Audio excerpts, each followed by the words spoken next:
Okay, hopefully that worked now. Okay, I think that worked. Let's see.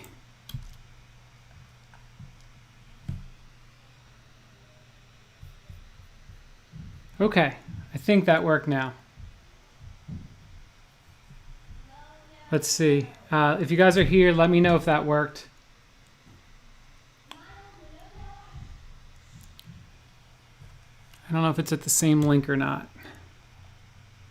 Okay, there we go. What's up? So I've never used this software before, so you guys are gonna have to bear with me. I'm gonna try to do this every week. So yeah, this is gonna be a new thing for me, and we'll have some learning curve here. I did a test stream earlier today, but I clearly don't know what I'm doing. But we'll get there. We'll get there. So I'm gonna give you guys a chance to all come in here, and if you can like the video, that'd be great. That'll get some more people coming in here.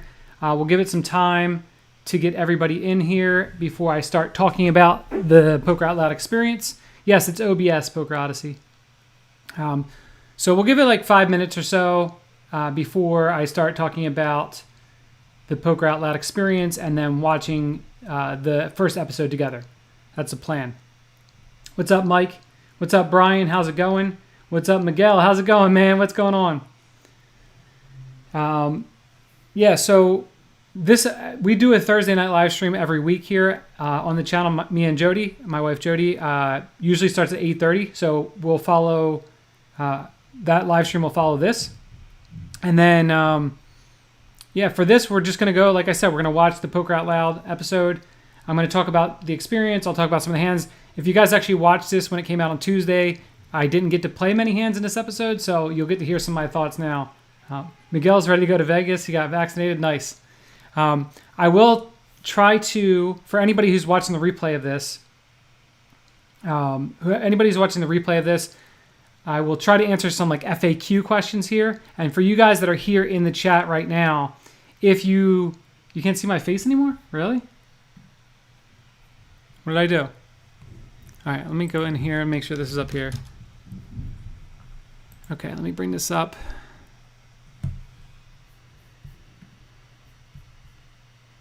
Is there any lag here? How's the sound? Is all that good? Okay, yeah, I'm watching here right now. It looks like it's fine. Okay. Turn that over a little bit. Okay, so for any of you guys that are here in the chat, I'm going to answer some questions here in the very beginning about Poker Out Loud. And if you guys see anybody ask these questions as we go along, then please answer the questions for me if you can in the chat. My face is blurry. Okay, that's understandable. What's going on, Tom? What's going up, Scott? What's going on, Scott? Okay, so first question that seems to be asked the most about this Poker Out Loud experience. What's going on, Jenny? Can we hear each other? And can we read each other's lips? So first of all, it's a game of integrity. There's the people that we're playing with, we're all friendly with each other. We're not trying to cheat each other. So we were told to make sure that we weren't looking at each other to read lips or anything like that. So when somebody's talking, then you're not supposed to be looking at them at all. And if say your music starts to cut out or anything, you're supposed to kind of put your finger up to let them know to wait a second. So it was definitely, a thing where nobody's like trying to cheat and nobody's trying to get around. We're not playing for a huge amount of money, and integrity is far more important than trying to hear what other people are saying or anything like that. So if you guys see those questions come up in the chat, that's the answer to that. I have my music blasting. You can actually see in this episode when we get going that I'm like bouncing around to my music. And I feel very confident that no one else was trying to listen into what I was saying or what other people were saying. So just that's the first thing to start with. Before we actually get into the Poker Out Loud thing, just a couple other things. Yeah, it's a teaching and learning environment. That's the other thing too. We're just trying to get in there and create some good content. A couple other things real quick. If you guys want to get any Raising the Nuts merchandise like this hoodie that I'm wearing or a bunch of other cool poker shirts, Check Raise Charles has stuff on there. Pokerrags.us you can check out. And there's some new designs on there also. There's an aspiring whale design that's pretty cool. So if you guys check that out. And additionally, Jody and I do a podcast every week. Comes out every Wednesday. We've done 83 episodes so far. It's called the Raising the Nuts podcast also. So if you search for that on any podcast platform, and give it a listen. It would mean a lot to us. It's one of my favorite things that we do right now. So it comes out every Wednesday at 5 a.m. Eastern time. All right, so let's get into this. Let's get this started. What's going on, Pam? What's going on, Luke? How's it going, buddy? Miss you. Good to see you here. Let's get this started with the video, and I'll give you my thoughts as it goes along here, as to what's happening. So now I just have to find the screen here and hit play. All right. Let me know how the sound is on this, guys.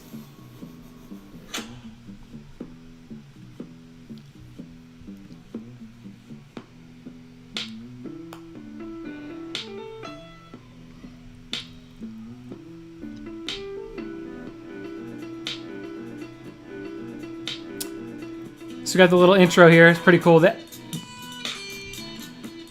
The editing here, by the way, is just unbelievably good. Like, these guys are really, really good. The production value is incredible. They're very nice guys also, and just a really cool thing to be able to be a part of.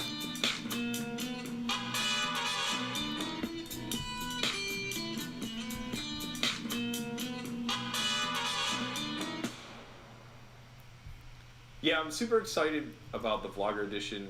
You know, they all deserve a lot of praise and recognition for what they've built. There's this whole subset. I assume Berkey misspoke there because he said recognition, but it's going to happen. You know, you're going to misspeak sometimes. Community of, you know, grinders and recreational players and low to mid-stake players that worship this collection of vloggers who are out there just putting their lifestyle on display day in and day out. And I think that that's a really integral part of poker maintaining and growing. Okay, so here's the next common question that I've seen so far since this came out. So you see Johnny here, he's getting tested. We all did COVID testings prior to starting play. Actually, I think 3 of the people that were on the show had already had COVID, but we all got tested prior to starting play. And it's pretty funny, actually. Berkey was doing mine, and he put my test down, and then like after 2 minutes, he said, "Uh-oh," and I was like, What do you mean, uh-oh? Like, you can't say uh-oh when I'm getting a COVID test done. What do you mean? And he's like, oh, no, I was just looking at something else. I'm like, there's no uh-ohs when there's a COVID test going on, Berkey. What are you doing?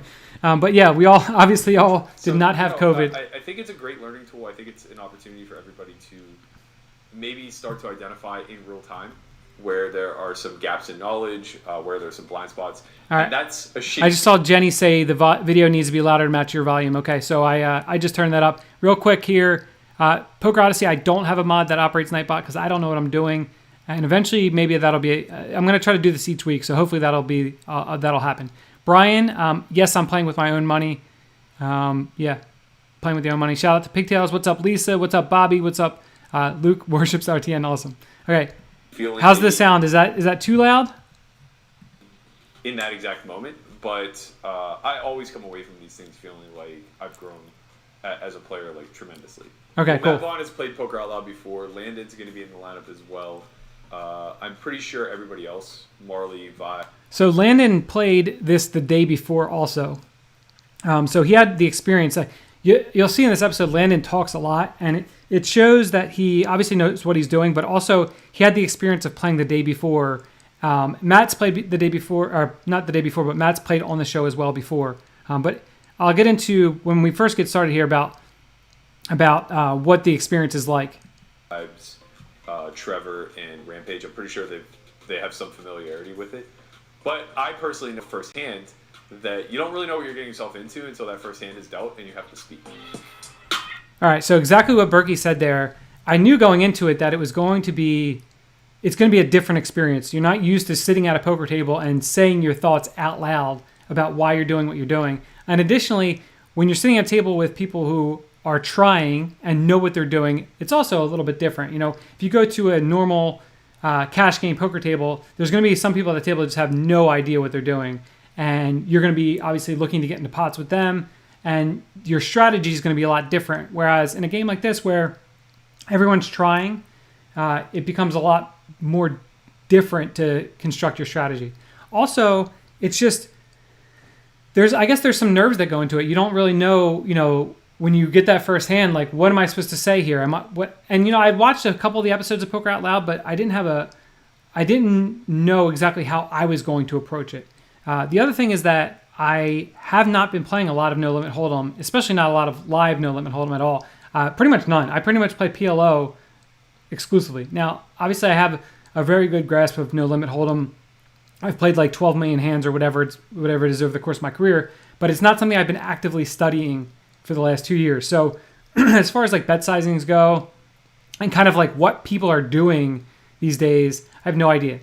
And as far as the familiarity of the players, I've started watching a lot more of Rampage videos, but I didn't really watch many before this. I had met him a year ago in Springfield, Massachusetts, but I'd never played with him. I'd never played with any of these players before at all, so I have no idea about like any of his tendencies or anything.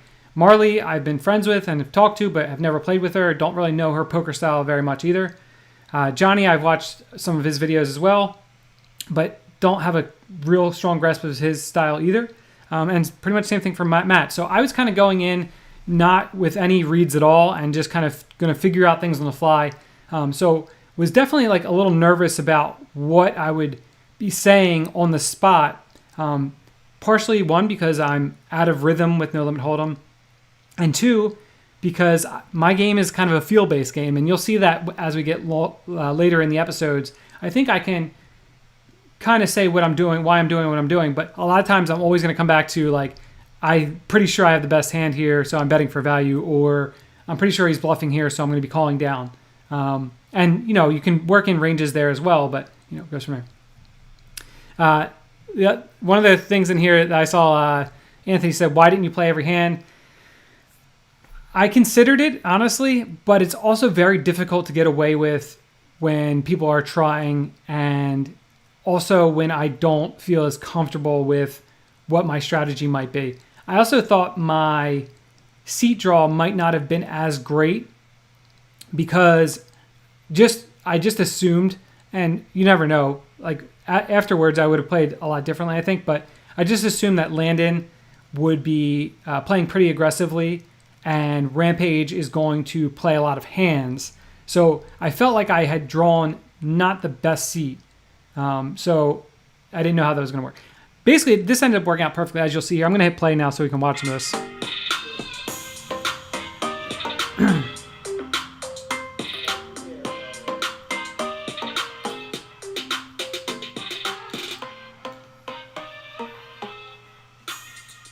Starting things off.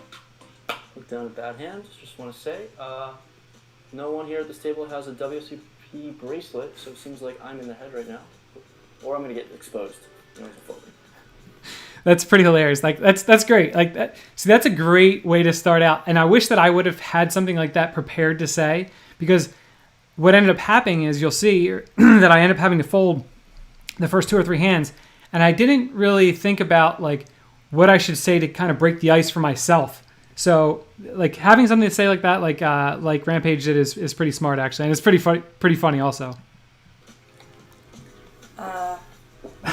You're really just bad hand.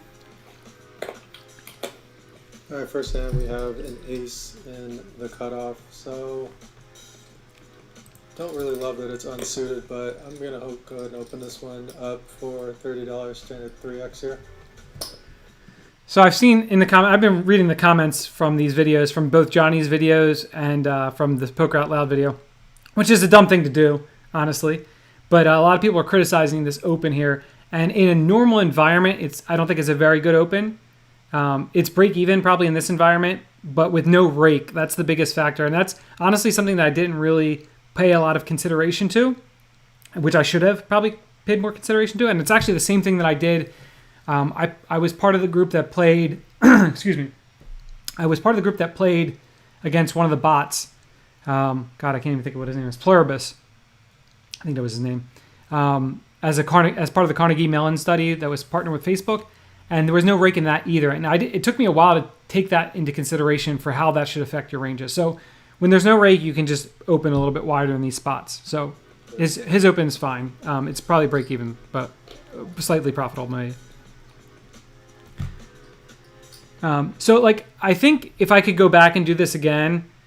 And I saw some people people are either on one side or the other. They're either criticizing Landon or applauding him for talking so much, because there's a couple spots here where he doesn't actually have a decision, but he talks about what he would do with his ranges and stuff like that. And I think if I could go back to break the ice a little bit here, I should have probably just taken a minute to talk about what hands I might be 3-betting from the small blind here against this open and what my general strategy was going to be in this spot. But I guess it's just like nerves or whatever, and I just kind of went with the snap fold here. Well, looks like we just settled with 3-bet. He made it 30. We're gonna go 150 here. And yeah, I'm gonna be pretty polar in this spot, so I can raise pretty big. Like I'm not gonna raise that many hands. So this is a good spot to kind of just represent a big hand, which we actually do have somehow. So 150. That's a no-brainer decision here. Obviously, this hand plays terribly no matter what he has. So I'm just going to toss this one into the muck. So I think pretty standard situation there. His Landon sizing is good. Johnny has either a 4-bet or fold. Honestly, it would be, with his exact hand, I would probably just be 4-betting just because it's the first hand. Landon's 3-betting from the big blind. You kind of just get to set the tone. If Landon jams, no big deal, whatever. You just kind of get to set the tone of an aggressive environment. So I probably would have 4-bet Johnny's hand, to be honest with you. But you do get the information. Landon shows that he had a good hand here. So we're working together here. You know? I see that. Yeah. Just some general thoughts on Landon. I know a lot of people are curious about Landon, I guess because of his online persona. I think some of it seems to rub people the wrong way. Some people seem to be really supportive of him. In my experience with him during this experience, he was a super sweet kid, like just very nice. Doesn't seem like he could hurt a fly. Very green. I think that's the term. You know, he's 21 or whatever, so he's new. He's new to the environment. So like as somebody like me, I've been playing poker for a living for what are we at now? 16 years. This will be 16 years now that I've been playing for a living. And so he was 5 when I started playing for a living. Think about that. And he's sitting next to me here at the table, and he's the new hot shot. You know, these things happen. I think he's a good kid. I think he's going to work hard, and I think.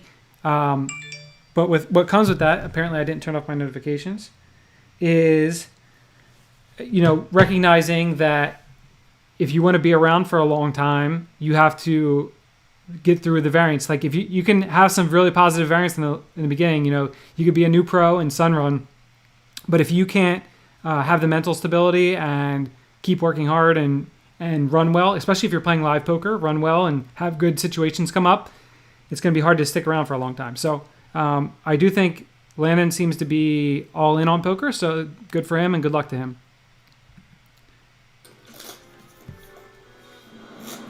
What's up? Welcome to Las Vegas, Nevada. Just flew in for 24 hours to play Software-Wise Poker Out Loud. Star-studded lineup. There's going to be a lot of players that you're going to be familiar with. Everyone is good at poker. No soft spots in the lineup. So definitely in terms of table selection, not a game that I would recommend playing in, but it'll be a lot of fun, and the most I can get hurt for is a couple $1,000. So I'm actually looking forward to mixing it up with these good players. Alright, so definitely towards the bottom of my opening range here, but I definitely think I can. I'm not thrilled about it because I think Ethan is going to play a bit sticky, maybe a bit wide in the big blind, but we'll open it up and then we'll go from there. So I think this is actually a pretty easy open in Marley's spot. I think generally speaking, you might want to play a little bit tighter on the gun in these lineups, but I think in this exact situation, this is my button, so maybe it's a little loose, but there's no rake. I think Marley probably wants to play pots from this position a lot. I think it's a spot where I'm going to defend the button pretty frequently, but Landon won't be able to defend the small blind as much, and then Ethan will be playing a lot of pots out of position. So I think opening pretty wide here under the gun is fine. And this is not even that wide, so I think it's a fine open.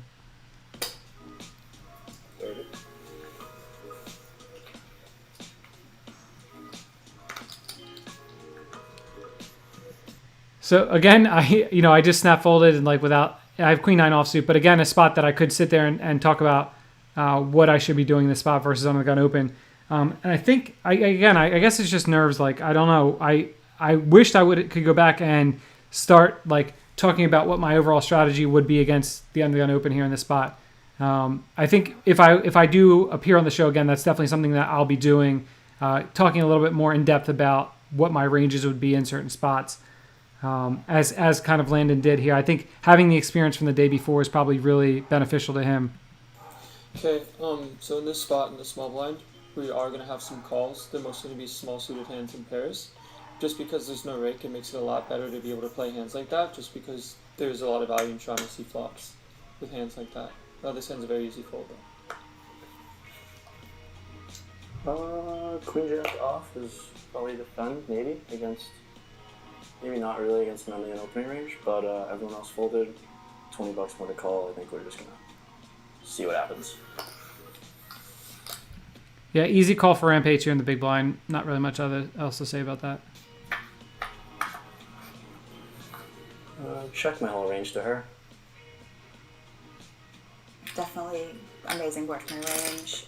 You know, I have 6 high, got shot a backdoor. Definitely need to be betting here. And as far as sizing, I'm just going to move 1/3 and go from there. 20 into 60 on the paired board. I'd probably do this with a lot of, in her position, a lot of ace highs. Stronger ace highs in range, but I don't know. It's early, and we just totally whiffed with queen high. Probably going to be folding. Yeah, we're just going to let it go and let. Yeah, so Marley should be betting close to 100% of her range here on this flop. It's just like really dry board texture. Rampage is going to have more 7x in his range, but it doesn't really matter that much, and she can just go small sizing and go from there. Whether or not he should call queen jack on the flop is pretty close, honestly. I probably would call versus 20. Yeah, I think you probably call and then just go from there. If it's 25 or 30, that's probably where it gets to where you can just fold it. But yeah, so I think it's fine either way. Pretty much whatever. Let me get to some of these questions here. Have not considered a mustache, Anthony. Daniel said, after watching you play every hand so often, it was weird seeing you actually fold. True. And yeah, at least it makes sense. Landon and Berkey communicating a lot, so it's easier for him to approach this type of thing for sure. Let her ace high take it down. Are we showing everyone or no? No. Hi guys, I'm so excited to be If you guys, by the way, if you guys do have any questions about any of the hands or anything else, just throw them in the chat here and I'll look at them and answer them in between here. back with you guys. Picked up Productions, all for why I have loved the concept of Poker Out Loud since you guys started it. I've been eager to get in, and what better time to get in the mix than with my fellow vlogger brothers. I love mixing it up with them. I feel like we have this special kinship, us YouTubers, and yeah, I'm really excited to get in the mix. Haven't really played much with any of these players. Never played with Rampage, although I'm really eager to play with Rampage. I'm a big fan of Rampage Poker. I don't know how old he is, but he seems like a younger kid, just getting into the vlogger space, just kind of getting into poker. He won a bracelet. He's so excited. He's so enthusiastic, and I'm really excited to see what happens and like play with these guys. So a couple things here. First of all, Marley is awesome. She's really great. Jody and I went out to breakfast with her actually a couple days after this. She's fun to get along. She's really easy to get along with, fun to talk to. Rampage is also just like a really, really nice kid. And I echo the kind of the same thoughts as Marley here. Like, I think it's pretty cool to have somebody who just got into poker 2 years ago or whatever it was, be able to make videos and travel all over and play and not be worried about, how he's doing or whatever. Obviously, he's heatered pretty hard, so that's pretty cool. And he's going to have people hating on him constantly because he doesn't know what he's doing a lot of times. And that's fine. Like, he's been very open with the fact that he's learning how to play. And you just see people berate his play in his comment section. And it's pretty funny to see because, people berate anybody's play in the comment section. No big deal, obviously. It's just, no matter who you are, you're going to get berated in the comment section for just not playing a hand perfectly or whatever. But I think he's a hardworking guy. And I think he is somebody who will be creating content in some kind of space for a long time. So, and he's a super nice kid as well. So,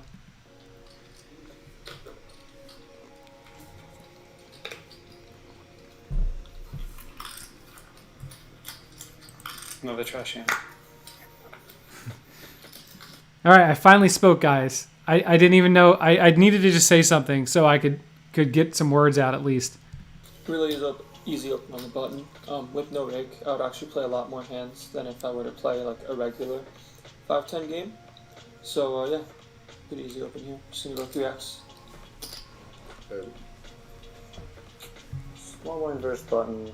Let's see what we got. That is not a good hand to play.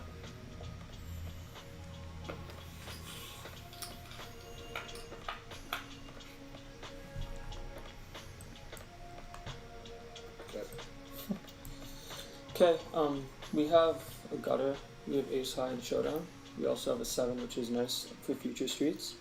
So this is one of those hands where you could start mixing some checks and some bets depending on how the board runs out. So if you guys hear, the reason why Landon says that a 7 is nice here for future streets is just because it on 6s and 8s, he can just have, turn some other straight draws and have some bluffing opportunities. And then obviously can make top pair with a 7 also. So basically like a 6, 7, 8, all good turn cards if he checks back. 3, good turn card. Ace, good turn card. So, and then that really a deuce, 4, 5, also not the worst turn cards either. So what you'll hear his thoughts here.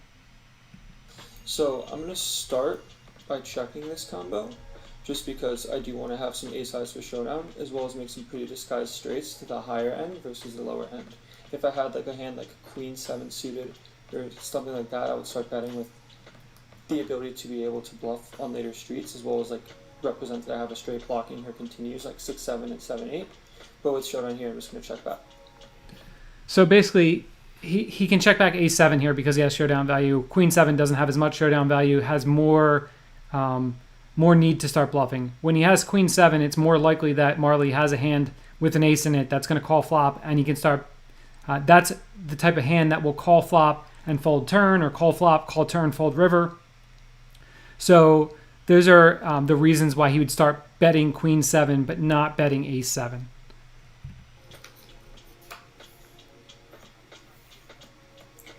Okay, so on the flop, definitely could. I thought about leading, but I don't really think I need much equity denial. With the King 5, I'd much rather lead a hand like 3-5 or Deuce 3 suited or something like that. And interesting turn spot here. I could definitely see a merit for leading or check calling. I don't think there's any merit to check raising, but I think I'm going to lean towards a check call and versus Landon, and then go from there. Yeah, so she can do a lot of different things here. Like she said, I wouldn't be leading the flop. Definitely not with this hand. And generally speaking, I don't have much of a leading range from the big blind versus button, as is anyway. I'm sure there's some sort of solver stuff that works that in, but I don't tend to do that at all. But when we get to this turn here, she has kind of all options available. She has showdown plus a draw.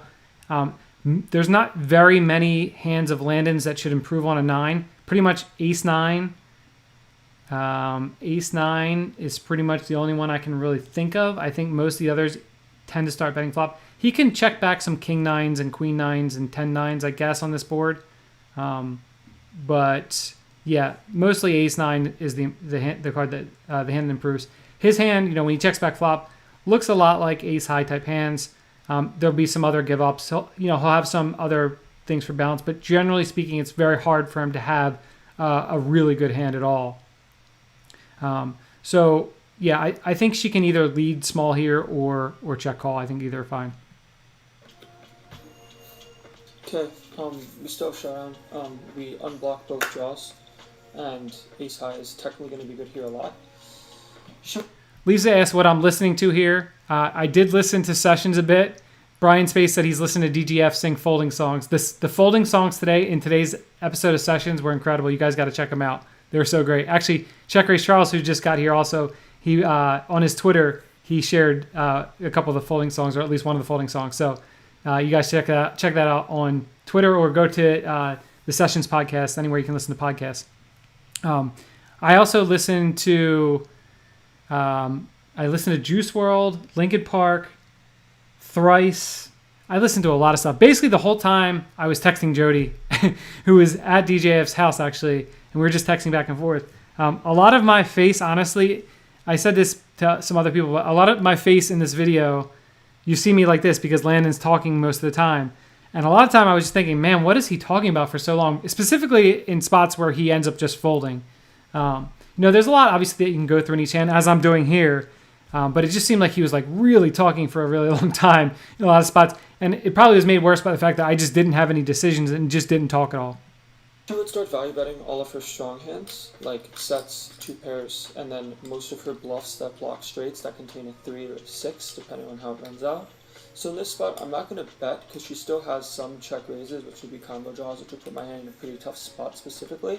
And we have one of those hands that if it does check down, we actually could just win a decent amount of the time. And we still win with the wheel. And we're not really getting value for much if we do decide to bet here. So I'm more basically trying to bluff catch depending on how the board runs out. So it's a pretty easy check here at this end. Yeah, so what he's saying is that Marle would start leading her bluffs with 3x hands. There aren't really too many 3x hands that she'll have. I guess she'll have some of the suited, like, assuming she defends in this environment, just defending like King 3 suited, Queen 3 suited, Jack 3 suited. I don't know if she is defending those or not. And then some 6x hands, which make for some pretty good hands to start bluffing with also. I don't know that she starts to just bluff with a hand like Jack 10 with no draw. So what he's saying is that he does have showdown value against those hands.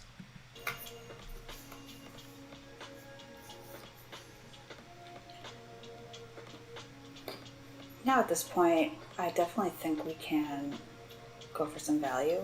He's definitely a capable opponent, and it would really, really, really suck to get raised, and we don't want to be over betting, but I think, honestly, like, he's betting all 9x in the turn. Sure, I guess he can have some random 8s, but I think I am just going to go ahead and bet for value. All right, so I have a key disagreement here with Marle. If I'm betting here, it's because I want to get raised, because he just doesn't have any. It's very hard for him to have any raises in this spot. There's not many hands. I can't even think of any hands at all that he should get to the river here with and then have some raises with for value, just because his 6-7 is going to be betting earlier street. I guess he can raise for value with. Yeah, I can't. It's hard to come up with a hand. Because it would have to be like a 5-8 suited that check back flop, I guess. Maybe 4-8 suited if it if he had check back flop and opened it pre-flop. It's just really hard to come up with any raises for value here. So if I'm betting my hand for value, it's because I want to induce a raise from something that's just random. The thing is this too thin to value bet with? Probably not. I mean, Landon's going to have some ace deuce, some ace 4. It's pretty close. He's going to occasionally have ace 8. I don't think he has many 9x hands. Maybe occasionally. Maybe like a hand like 10-9. But probably going to just bet that on turn. So yeah, it's really hard to come up with too many hands that Landon's going to have. That can call worse here. That are, yeah. I don't know. It's a really tough spot as far as whether to get value or not here. I think it's pretty close. And I think if I was betting for value, I might just bet something really small. But I don't know. It's kind of hard to say. 40. It's funny because if we did decide to bet flop with this hand, this board would have ran out in such a way to where I would have been blasting. Obviously 6-7 getting there, having us having a 7 is nice. But in this spot, her bet size is pretty good. She's basically repping some 2-pair hands and some hands with straight blockers in them. And people might think that this hand would be one that you might want to bluff raise, especially on a river like this where, yeah, we do block a wheel and we also block 6-7. But I think the more important thing in a spot like this is you want to block 2 pairs and her value hands on the board. So while we do have some pretty nice blockers, we still have some showdown with ace high. She still has some bluffs that are particularly hard to find because most of them are very intuitive bets on the turn. Hands like flush draws, hands like straight draws, hands like 3x and 6x. So in this spot, versus this bet size, I think I'm just going to fold. I wouldn't be surprised if this mixes in theory. But right here, I think in this spot, I think she's just repping some pretty good hands, and she's just going to take it down. Yeah, so you can see by what Landon said here that her bet is too thin. Like she's, in his mind, she's repping a much stronger range than what she actually has. And so what he's going to call down with is going to be a lot tighter than what she needs him to call down with for it to be profitable. So it might just be a little thin. And yeah, like he said, if he did start betting, this actually would have been a good run out. If he did start betting, the reason being he does block 6-7 when it gets there. It's pretty unlikely that she has it if she check calls 2 streets. So yeah, it's I think pretty well played hand overall. Brian, ask away. Any Top Shots question? Go ahead. Ask away. I'll answer. What's up? What's going on? David, how's it going, man? Can't go wrong with Juice WRLD. That's right.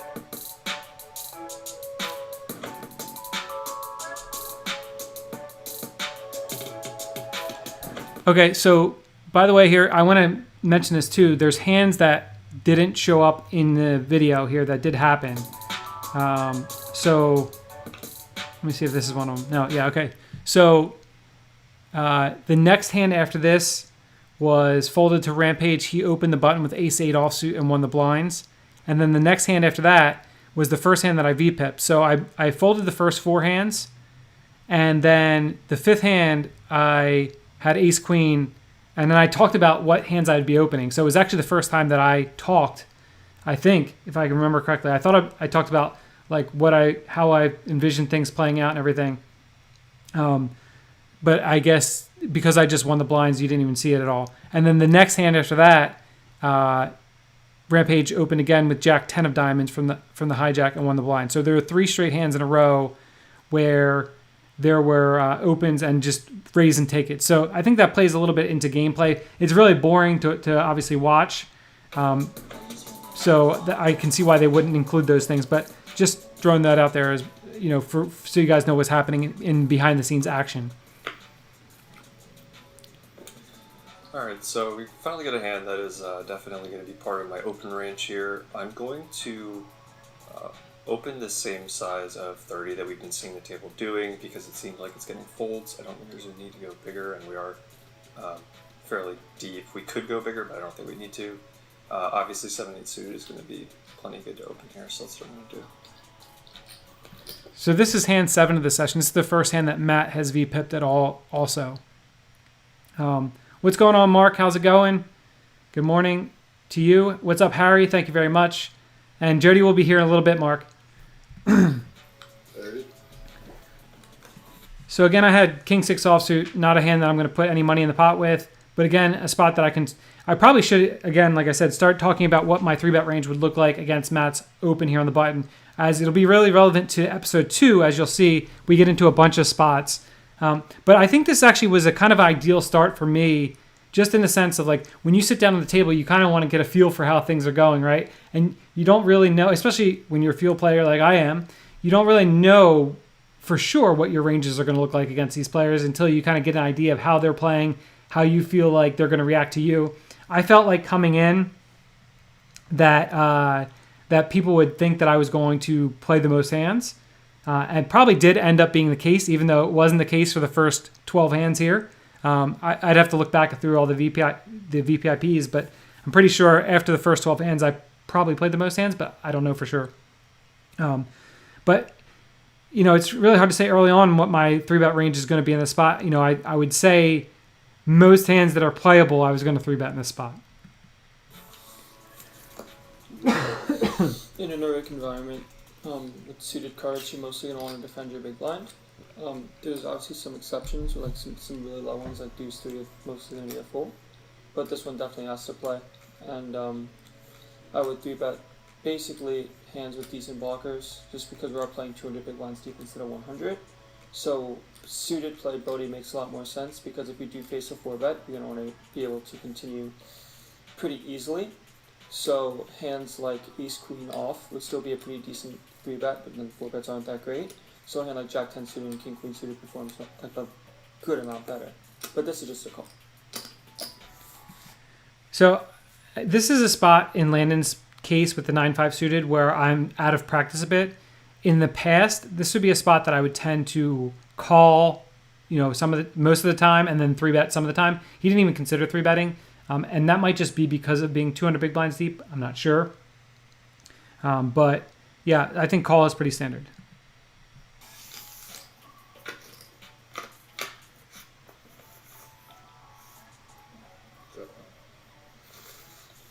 Okay, so we obviously don't really like flop any piece. We have a backdoor going on here, but that's it. But on this board, I'm going to be c-betting a pretty wide range, pretty small, and I think 7-8 suited is still going to fit into that category pretty well here. Going to go for a small size. There's 65 in the pot. Going to go ahead and bet 20 here, and plan to barrel on good cards. So this is an interesting spot in Matt's shoes because he does have backdoor straight draw, but no backdoor flush draw. And when he has a 7 and 8 in his hand, that blocks a lot of the hands that are just auto folds for Landon. Obviously, when you choose a small sizing like this, it doesn't have to work as often for it to be profitable. So that's why it can be good. He's not going to have too many turn cards that he gets to barrel on. He gets to bet on a 5, a 5 and a 6, and then he gets to check back a 7 and 8 pretty much as good ones. And that's pretty much it. When the board is king 4 deuce with 2 spades and we have 7-8 of hearts, Landon, although he's going to be defending really wide from the big blind, he's also going to be defending to this bet size properly as well. That's not to say I think this is a bad bet by Matt. I think it's fine. Just because you can probably get away with betting your entire range here. But think about this. Think about it this way. Almost every hand besides 7-8 and 8-9 are going to be a little bit better for betting every hand that he has. So if he has hands like ace-3, ace-5, other ace-X's, he's going to have some backdoor straight draws, backdoor flush draws, backdoor, he has ace-high as well, which is going to be the best hand. When he has hands like Queen Jack and Queen 10, those are blockers, the King Queen and King Jack, which are pretty relevant and also can turn backdoor straight draws and backdoor flush draws, or if they can have a spade in them. Like, this is basically the worst hand. So if he's betting 100%, then it doesn't matter. If he's betting like 80% of the time, then this might be a combination that might be good to check back.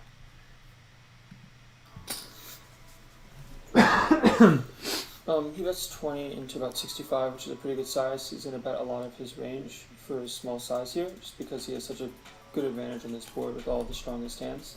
To where, we're both going to have sets, and we might have deuce-4 suited if I'm liberally defending, which I am.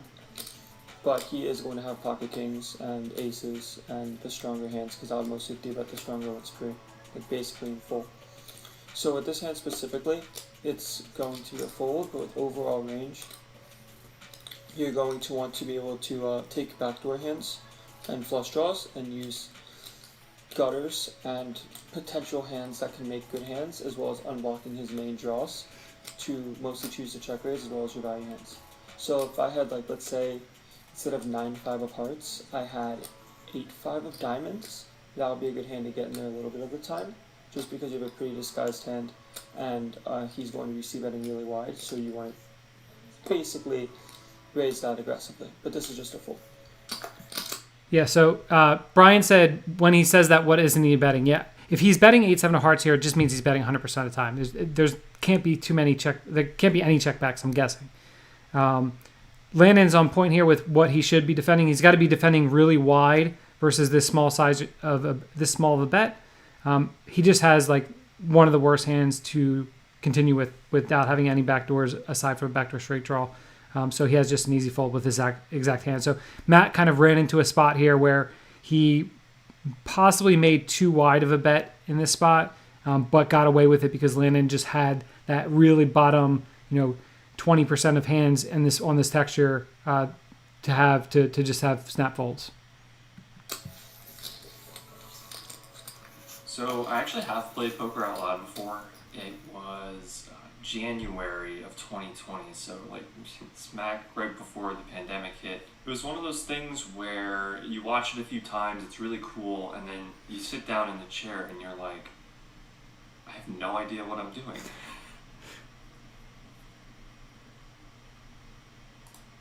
See, this is the hard part about trying to record an interview segment right in the middle of a tournament day. All right, we're all in, but it's no big deal. We're probably gonna lose. Oh, we're ahead. See. Wouldn't that be great if I just lost right there? First of all, that's great. That's pretty funny that he's doing this there. And also, exactly what he said there is right. You know, like you can watch the show, but until you're put in the spot of where you have to talk about what you're doing in each hand, you have no idea what it's like. So obviously, like all the people in the chat, they're like, yeah, these guys are idiots. Like they don't even know what they're saying. Like it's hard. It's a lot harder than you think it is. Also, shout out to Matt, who just like I guess like a week ago it was, he scooped the Ignition tournament for like 136K or something. So that's pretty awesome. So yeah, I've played Poker Out Loud one time. It was really interesting the first time around. I felt like I was pretty well spoken, but there were so many moments in the game where I realized I had no idea, why I was taking an action, and I just kind of had to talk out of my ass a little bit. And that's kind of good in a way. I think it sort of gives you some perspective on, the stuff you don't know that you don't know. And you often don't really realize that you don't know it until you're forced to talk out of your ass.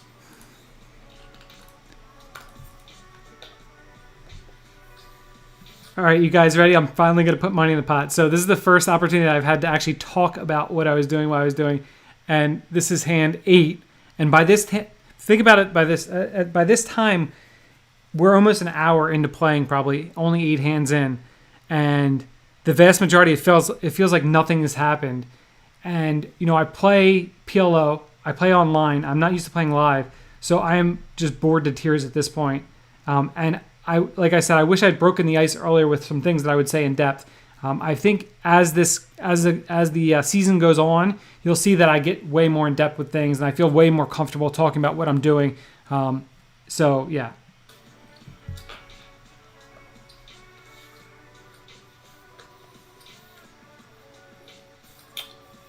Follow me on here on the button. I'm going to be opening a lot of hands, especially any hand with an ace in it. So it's going to be open from here, and also getting pretty bored. Okay, so this hand is a fold, but once again, we are going to have a calling range from the small blind. I wouldn't do it in higher rake environment games, especially like in live games, just because the rake is really high, and normally the size isn't going to be a 3x open, but maybe like a 4 or 5x. So set mining isn't really that lucrative because you're most of the time not going to be able to make a really strong hand, as well as be able to play post flop in a very straightforward manner to, like, let's say you grip it. If I had to guess right now, I'm listening to some kind of sappy love song, to be honest with you. Pocket threes, and then the board comes kind of scary. You're mostly just going to be check folding down, which isn't very nice when you face a 5x open. Here, facing a 3x with this hand is just going to fold. I would defend the big blind with it, but there's just too much of a problem with a hand like this because the big blind is going to have squeezes, and we just put in money, we're just going to call fold. And this isn't one of those hands where we're incentivized to do that and allow him to complete. Kind of a sweat waiting for your turn, hoping you can see good cards, and oh, nope, that's not it. Alright, well, that's a fold.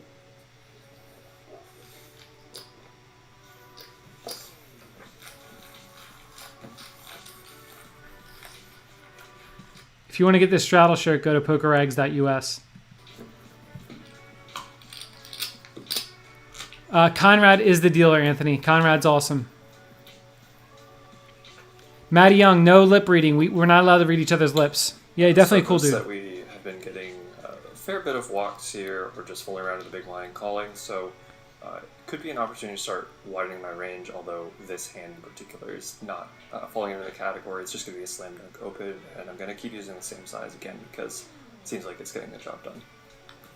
Yeah, what Matt said here, so we're 8 hands in, and there have been 4 raise and take it's out of the 8. And so I was kind of thinking the same thing. Obviously, like, people seem like they're playing very tight. They don't want to make mistakes. I just had no hands, obviously, to attack with. But I was getting to the point where I was thinking, man, maybe I should just be playing every hand here. 30 is the bet. Okay, so let's just kind of talk real quick about strat from the button here facing it open. I'm going to have some calls. I'm going to have some 2 bets as well. I wouldn't really be calling from anywhere other than the button or the big blind or the small blind, depending on like who opens.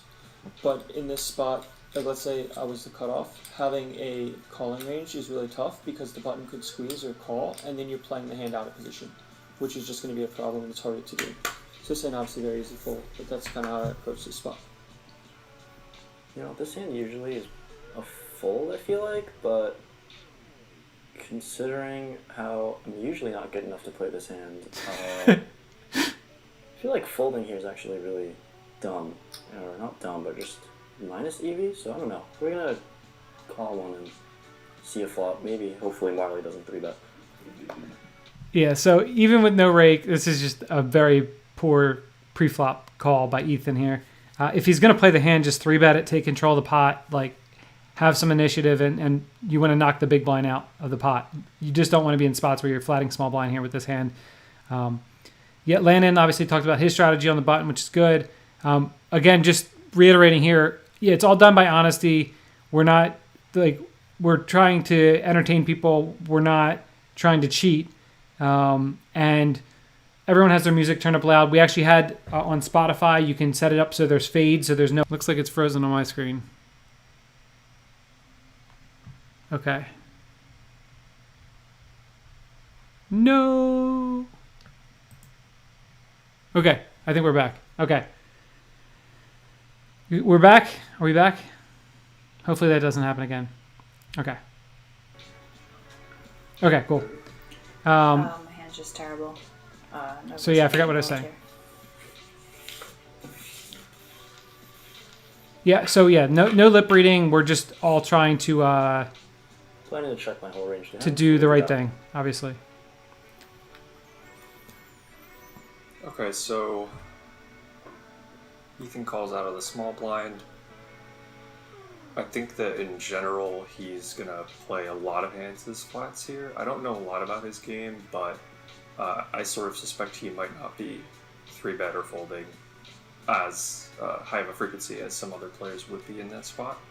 So Matt's on point with his shot with what he's saying here. The other thing is like when you're talking, like when Matt's talking here, it's hard to talk about poker strategy at the table when it can easily be offensive to the other person. So like what he's saying here is like Ethan is not playing a good strategy from the small blind in this spot. He's going to be flatting way too wide. He's going to be way too loose in this spot. And it's apparent here he flatted queen 7 suited, whereas the rest of us at the table are not going to be flatting this spot at all. Also, shout out real quick to Bill. What's going on, Bill? Thank you so much. He said, Trevor, as usual, it's a pleasure, buddy. Here's ice cream money for the kids. Give everyone my best. Matt, you're a great player, and I can't blame you for that fold against Johnnie Vibes. Take care. Either way, nines is going to be a bet pretty much for value here and for a little bit of protection against overcards. You're going to get called by a lot of worse hands, and on 10-6-3 two-tone, I'm not going to see bet my whole range, so I'll be betting a smaller frequency and also a somewhat larger size. I'm going to go for somewhere around half pot.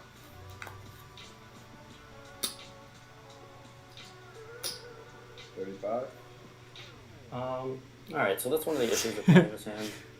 Queen 7 doesn't really connect well at all. We've got absolutely nothing. Feels like a hand like 8-7, 9-7, 6-7. Any other combo that connects heavier with the queen would work to maybe check raise, but we've got nothing going for us, so we're out.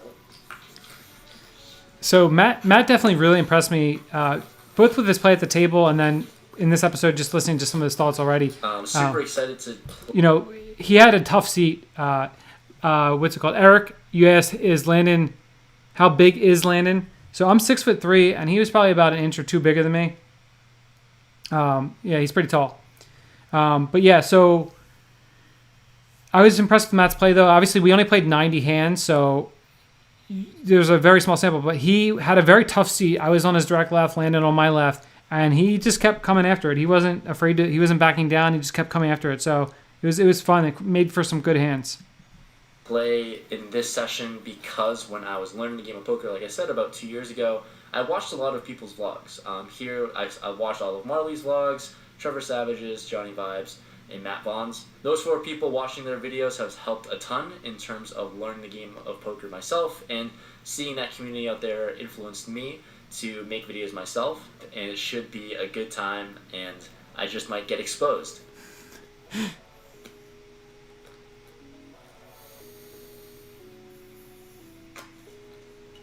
Trash. They give me these trash hands. What's going on? If this is suited, it's an open, but offsuit, it's a fold.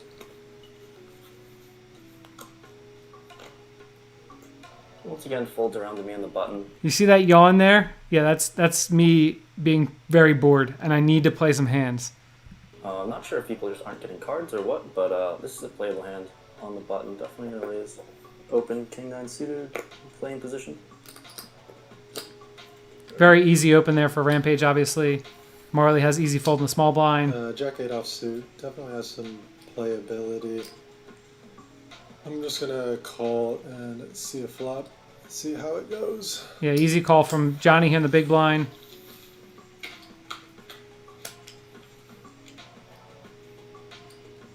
It's definitely an interesting board to lead into.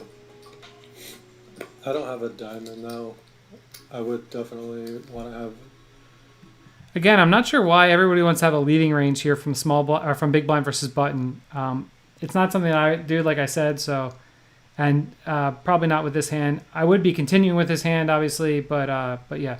By the way, if you guys are here, hit that like button for me. Get some more people into the stream. We're going to be starting up our normal Thursday night live stream soon. Also, as soon as we're done this, Jody will be joining whenever she comes down. And yeah, so hit the like button for me if you can. A diamond to take an aggressive action like that. I think Ethan is going to play this one pretty straight up. Normally on these dynamic boards, people don't get too out of line. So if he doesn't show any propensity to want to take this pot, I might take a stab on a later street. So I'm just going to play in flow and check this one. What's going on, Chris? Thanks for joining us. So decent enough flop for us, I guess, with top pair. I think normally something I've learned recently was betting really small on these board textures, because I feel like calling ranges are gonna be pretty. I don't know. They're gonna call a big bet or a small bet, and we can just make this pot manageable. Against, I guess, Johnny. I'm not really sure what he means by that, to be honest with you. I don't know. Against everyone here, they definitely have the ability to put me in tough spots and put one pair into really horrible spots if I were to bet small and face a raise. Thought about checking back, and I'm kind of in between. But I'm just going to play how I normally do and go for small values. Pot has 60 in the middle. We'll go with 15. 15 is the bet. I'd actually really like this bet from Ethan. Having a double gutter with the diamond outs being not so good for me. For $15, I think I can actually continue here. It's just such a great price. Although I just don't think that I'm going to win the hand terribly often. Given this price, I think I can call and see one. I think he has a pretty easy call here. Not only, obviously, can you just make a hand that's good, you can hit a jack, a 10, an 8, a 6. You can also have some cards that allow you to bluff later streets. And so having this hand is fine. And you're just getting such a good price. Very easy call. So, yeah, just call, and then you can do a bunch of different things. I don't love taking the aggressive route raising here either, though, because it's just a punt if I get caught. So we're going to just call a small bet here. So if he thinks Rampage is betting this flop way too wide, which is probably the case, to be honest with you, I don't even mind check raising this hand. Obviously, you prefer to have a hand like Jack 8 with the Jack of Diamonds or the 8 of Diamonds or something like that. And there's a bunch of other hands that you can check raise. But in spots where people are just betting way too wide without a plan, you can start to bluff raise for cheap sizings, like for smaller, and just have auto folds against them.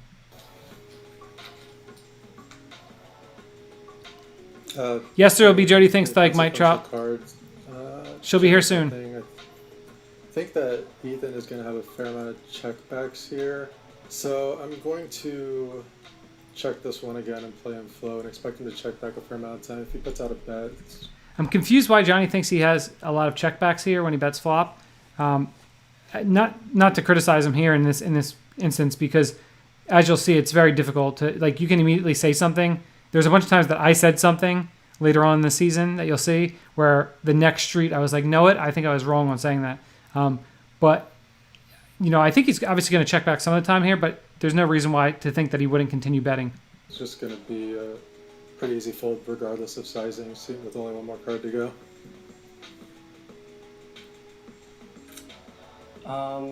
Pretty much seeing the best return card we could ask for. Him just, on hindsight, I think the $15 bet was too small. I was trying to go for like 20 maybe, but whatever. We went with 15, but pretty much the best turn card. I don't think we can give up here.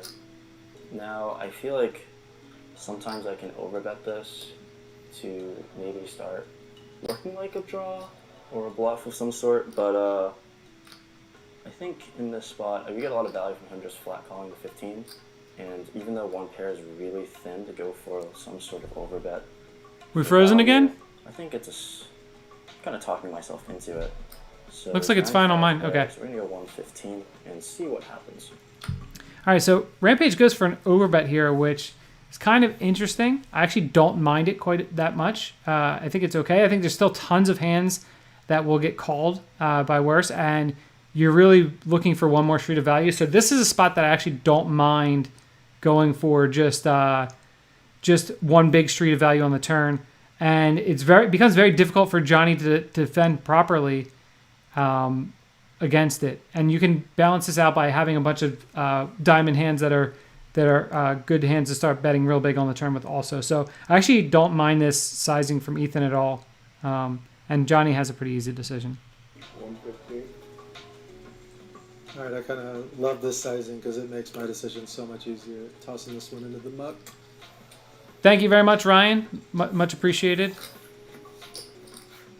Mike Trout, you don't want to watch me fold all day? Luke, yeah, he's a good dude. I mean, he's a new to poker, so that's the way it's gonna be. He's gonna have some strange lines. Look, you guys see this trash that I'm getting every single hand? How bad do I run?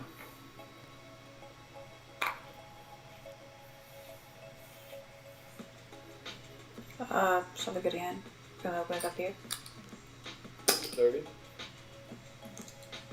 I'm gonna play very tight from the small blind. I think I'm just gonna 3-bet or fold in a lot of these situations, and a hand like this, unsuited, I'm just gonna fold this one.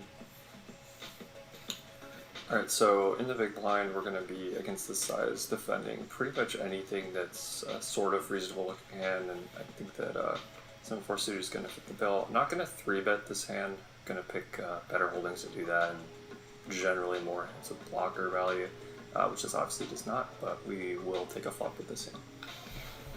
Yeah, kind of in the same boat there. I don't mind 3-betting this hand some of the time, and I think it's going to be fine, especially 200 big blinds deep. I think it's fine.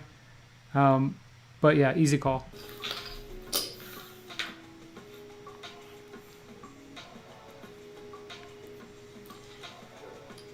Interesting spot here. My exact hand,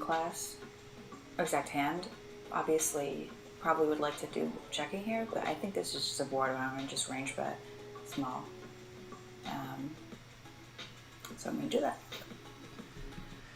So yeah, I think Marley can kind of go a couple different ways here. I think betting is fine. I think checking is okay. I think you can kind of just go with a bunch of different things. I don't think you're necessarily range betting on King Queen 5 monotone. These monotone boards are difficult, and these are the ones that are most difficult for somebody who isn't constantly studying and on top of like what to do in these button versus big blind spots. So for PLO, I'm very well conditioned into how I'm constructing my ranges in these spots. For no limit, it's not something I thought about at all in the last 2 years. So I honestly don't know what the best play is here with ace queen. I think you can't go that wrong by betting small and then going from there. Obviously, Matt has just a easy check fold. 15. Daniel said, this must have been the first time in Golden Spoon Luck Box Trevor wasn't a card rack. Daniel, you just wait, man. Wait till you see next episodes. I get hands next episode. What's going on, Dalton? How's it going, buddy? Marley, I don't think she's made any vlogs lately. I think she's looking into getting some other content out soon. All right, so then I think this is the last hand. Yeah, so this is the last hand. Okay. Pretty easy open, if you ask me. Very. Definitely tempted to play pots on the button, 200 big blinds deep, but not unsuited. I want to have some discipline, fold this one. Hey. So I have the same hand again in the big blind. So here you see I say I have the same hand again in the big blind. So the one of the hands that was not shown here on the stream was Rampage opening ace-8 off onto my big blind. I had 7-6 off. So I had the same hand twice in the big blind that I didn't feel like I could defend versus under the gun open. Like against a late position open, I'd probably defend with no rake, but against Landon's under the gun open, just not strong enough. That I had last time versus Ethan, so obviously folding again. Got to say, somebody who plays 100% of hands in my content, plays PLO for a living, it's take a lot of restraint to continue folding, and I don't know how much more I'm going to be able to do. So he had aces. So yeah, so I said I play PLO for a living. I play 100% of hands in my content. It's taking a lot of restraint to keep folding. So I had actually decided, as a little preview here for the next episode that will come out on Tuesday on Software Wise channel, was that I was probably just going to 3-bet the next hand from the small blind no matter what. I just decided, and I actually said it in the content, you'll see. So that's a little preview. So I 3-bet the hand from the small blind to start the next stream. So for the next one, next episode will come out on Software Wise channel on Tuesday. I'm going to do this again next Thursday if you guys want me to. It's been fun to do. We're going to start our regular live stream soon. Jody's walking in right now. If you want to come in, Jody. Oh, I am in. Oh yeah, well you're in the you're in the office, but you're not in here. You're still doing it. So yeah, so in the next one, I agree with you, Ryan. He said I got to admit this first episode was pretty weak. A lot of folds, a lot of pots not going past the flop. I don't know if they're saving it for paid customers or what. So all of the vlogger season will be on YouTube and not behind the paid content. The other season that they filmed with Berkey and Lynn and Landon is behind the paywall. I'm sure there was plenty of action in that one because from what I heard, Lynn was kind of going a little crazy. But it does pick up quite a bit in this season. So in the next episode, I start off by 5-bet shoving pre-flop. And then I called a 3-bet the next hand after that. And then I called an open the next hand after that. And then I 3-bet the 2 hands after that. And then I 3-bet the next hand after that. And then I open the next hand after that.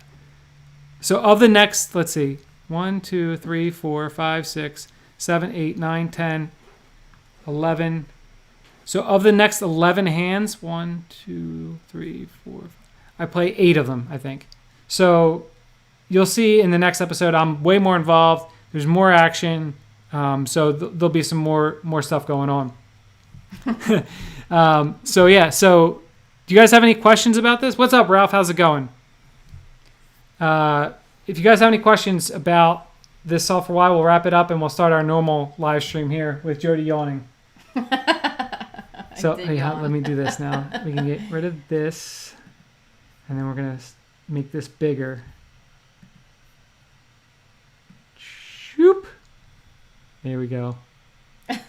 That's us. Wait, did I screw it up? Oh my God. No. Okay, there we go. You gotta turn that. Turn what? That light on. Oh, that light. Okay, yeah, we can do that. Yeah, I don't think I have this lighting is terrible. All right, so this is the normal Thursday night live stream. Is that better?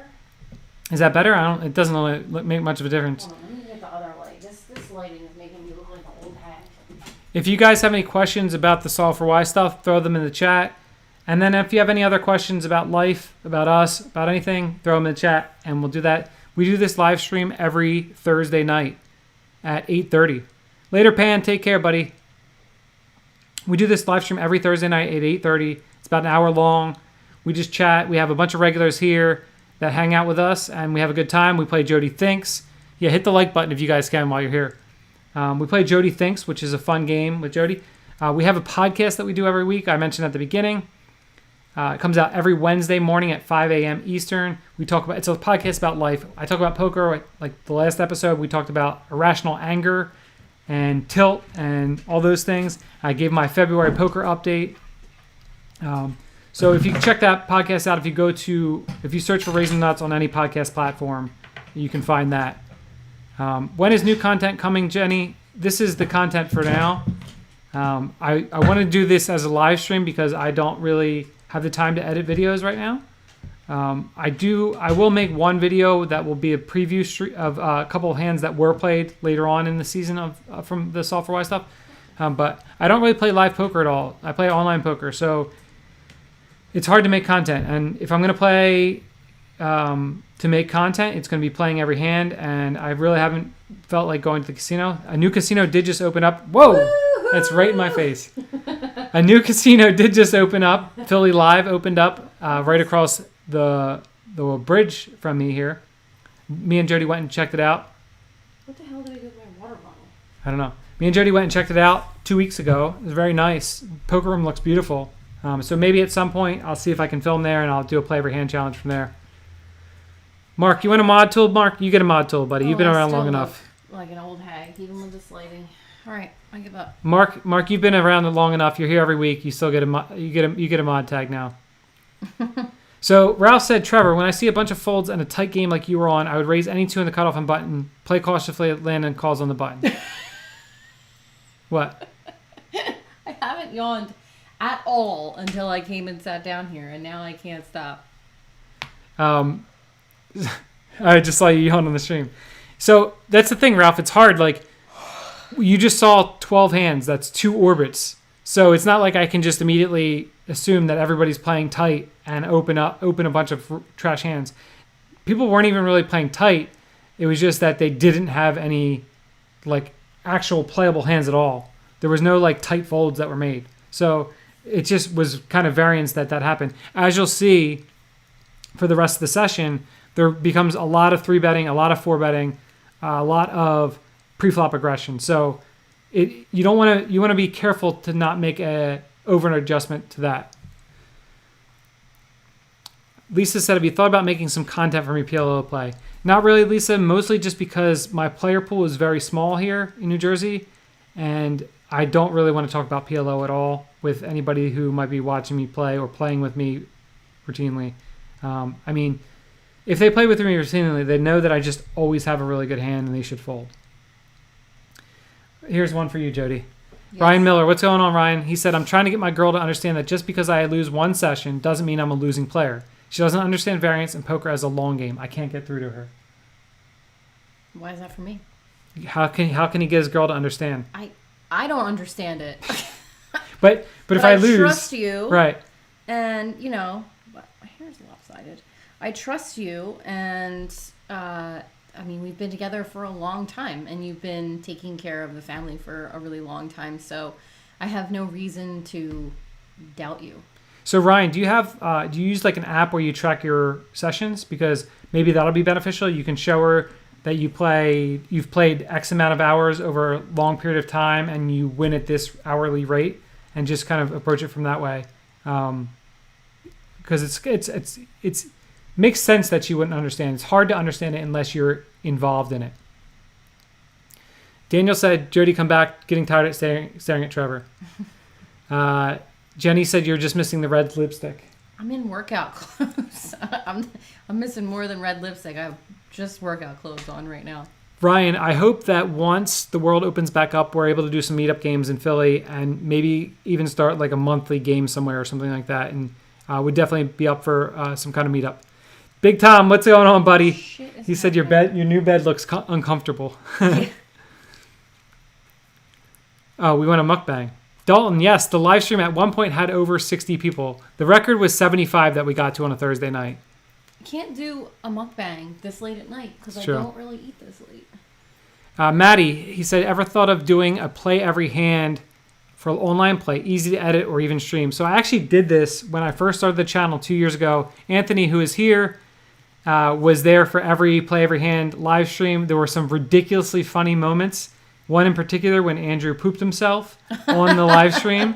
That was pretty great. It's a legendary moment. I honestly just don't really have the time to do it. And yeah, it's fun, but not a lot of people watch. It's just the way it is. Luke said them Jody guns though. I was in the gym today. Live tournaments. No plans to play any live tournaments anytime soon. I will probably be playing the WCW main event, assuming it takes place this year. Aside from that, not really any plans for that. I think it was 75, Anthony. What about streaming heads-up matches with Jody? You want to do that? No. No. I don't play poker. True. Yeah, Brian. So Brian was saying 8 hands an hour is literal torture. It worked out to 10 hands an hour, and it was very frustrating for sure. But I mean, it's part of the content. It's what you sign up for. It's difficult because you just want to get in there. You want to play a hand. You want to make something happen. So, do you have Landon on your direct left the whole season? I think you play every hand against the rest of them. Yeah, Landon was on my direct left the entire session. The entire session, you said, not season. We didn't change seats or anything like that. Rachel called you a donkey, Lisa. That's messed up. The poop stream was definitely epic.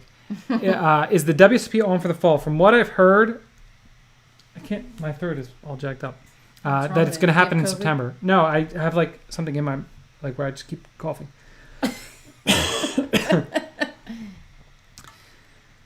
Yeah, I don't think it's going to be online. I think they're going to have one in September. What's up, Ben? How's it going? He's been in the PLO streets lately. Not going as terribly as I thought it would. That's awesome. What's up, Steve? I saw you come in earlier. Got a second vaccine shot Monday. Had the chills with slight fever last 3 nights. Finally feeling 90%. Glad to be vaccinated. That's awesome, man. It's great. Do you guys let's get started with some Jody Thinks. We got a lot of people in here. So if you guys have never seen the live stream, on the live stream and on the podcast, every week we do something called Jody Thinks. We got to get into Jody's mind. You see this mind up here? It's there. It's something special. What's that? She got some thoughts up there. So the way it works is if you guys here in the chat, you post a word, a phrase, or a question. And then Jody will give you the thoughts that come to her head right away. That's the fourth yawn, I think. That's the fourth yawn.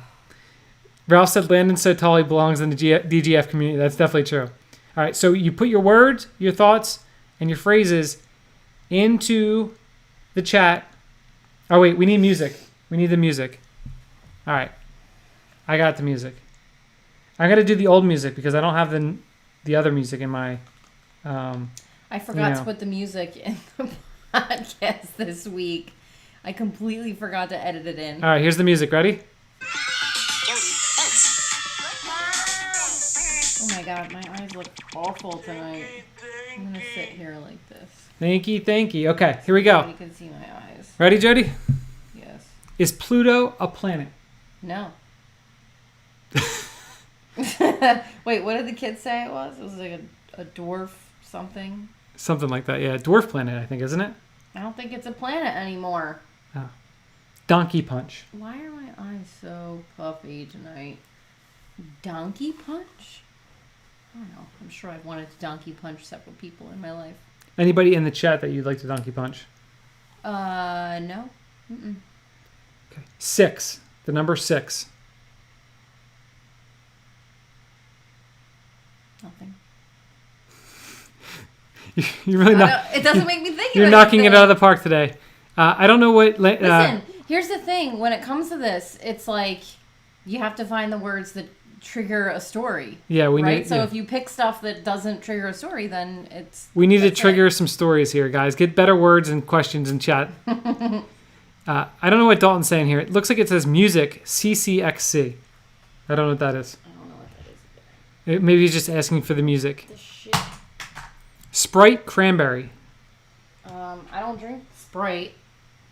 All the soda companies can go to hell. And that's how I feel about that. All right. Except for Zevia, of course. Porcupine in a balloon factory. That sounds terrible. That does not sound good at all. There'd be a lot of sad kids when the balloons won't blow up. Ben said, I feel like PLO is fun at first, but I'm going to end up in a dumpster somewhere. That's great. Vodka shots. No. Jesus. Our friend offered me a shot of vodka the other night, or a glass. I don't even know what the hell he was offering me. And I was like, I'll pass. Thank you. What is the last time you did shots? Or did a shot? With DJF. What was it? I don't know. He handed me something, and I was like, I don't want to take this. I think it was like maybe a red-headed slut or something. Ooh. I don't know. If you had to take a shot right now, what kind of shot would you do? I can't do shots of like straight alcohol. It would have to be like a mixed shot of some sort. Wait, no, I did shots. It was not the red-headed slut. I made him get me something that had like Kahlua or something in it. Remember at the bowling alley? So it was still with DJF, but it was a couple days later. Jovial. Jovial? There's a brand of gluten-free like pasta and cookies and stuff, and that's the brand, so that's what it makes me That's exactly what I thought I knew Anthony would think that you would say that. Gin. Disgusting. Flabongo. What the fuck is that? I have no idea. I don't even know what that means. Flabongo. What is a flabongo, Mike Trout? I feel like very just all over the place. We're not in our normal spot. Like, my hair is doing some weird shit. I got big bags under my eyes. I'm in my gym clothes. I need to take a shower. Flabongo. PLO. Makes me think of Trevor. I didn't forget the music, Daniel. The problem was that I didn't say insert music here, which then didn't trigger Jody to actually put the music in, so she forgot the music. Trevor didn't forget shit because I am the one that edits the podcast, not Trevor. That's right. It was me. I forgot. Tide, like the laundry detergent. I use Tide for cleaning purposes, but not my clothes. Well, I still use Tide for my clothes. I switched to Tide recently, even though I don't like it. But I just use Free and Clear for our clothes. But I use powdered Tide to clean with in water and with bleach. If you're one of the 41 people that are watching this right now and you have not hit the like button, do that right now. Do you know why I forgot to put the music in the podcast? Why? Because I was in such a rush to watch an episode of You. That sounds like I'm saying I would like to watch an episode of You. But I mean the show You. I was in such a hurry to watch an episode of it that I just kind of like, I just put the music in the beginning and the end, and I shipped it out. Generation Z. I don't even know who that is. I never know if that's like, is that before us, after us? I have no idea. Where am I at here? Mark said Pluto's a dwarf star. That makes sense. Yes. Was the moon landing in the 60s faked? I don't fucking know. I don't know. Let's not do conspiracy theories. No, it's not faked. I have no idea. Do you think there's ghosts? Sometimes. Sometimes I think so. Not like not like the Halloween ghosts. I don't think they fly around like that or anything. Ocean Spray or Welch's? Neither. Well, it's funny. Lisa just said You. It's a great show. And I'm subjecting Trevor to it before bed every night, and he is not pleased. It's not good. I don't normally watch shows like that, and then it just invades my dreams. Oh, is that why you're having bad dreams? Probably. I don't know. Oh, well, I will happily watch it myself. No, you're not allowed to do that. That's okay, not well, good. then you have to watch it before bed. Like, you're going to watch an episode with me tonight. Shit. Zina said Seagram gin and spiced rum. I do not like spiced rum at all. I also don't drink any conventional soda, so if I go out to a bar or something, I won't get a drink that has soda in it. I'll get, if it's like club soda, that's fine, but if it has soda, Sprite, Coke, anything like that, I will not order it.